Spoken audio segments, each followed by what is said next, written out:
So here's the deal with Bitcoin. Because Bitcoin's been around for a very long time. Since 2009.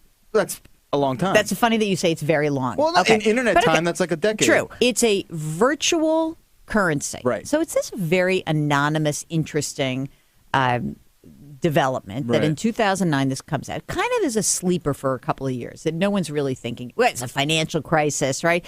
And it comes as a result of this idea that what is currency worth? And Bitcoin kind of came around because people were freaking out. They're saying, like, well, you don't know what anything's worth anymore, right? And the market was tumbling and everything was nuts.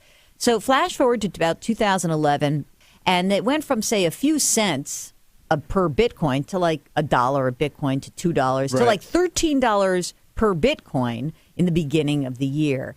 At which point, things start to get kind of interesting because people are starting to pay attention. And now all of a sudden, we saw Bitcoin go from, say, $13, $14, $15 up to the 40s. Yeah. Then right when Cyprus was basically going into bank accounts and saying, okay, you've got money here, we're going to take money out of your account to pay for our bailout, Bitcoin went to $266.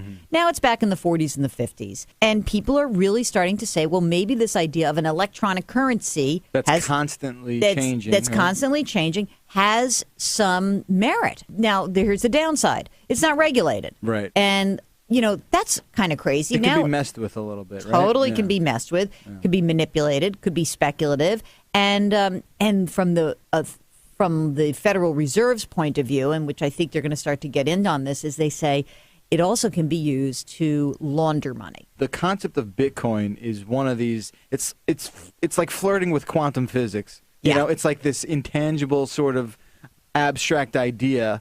Some people really get it, some people don't. I think that it was really created because people were saying, why is it that we arbitrarily say $1 is worth $1? Right? I mean, so this is like a very existential financial conversation. Yeah. And it's fascinating because it is true that the only reason $1 is worth $1 is because we all agree that that's the case.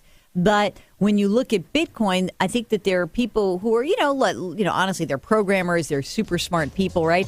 They're saying, well, why is it that the dollar is worth $1?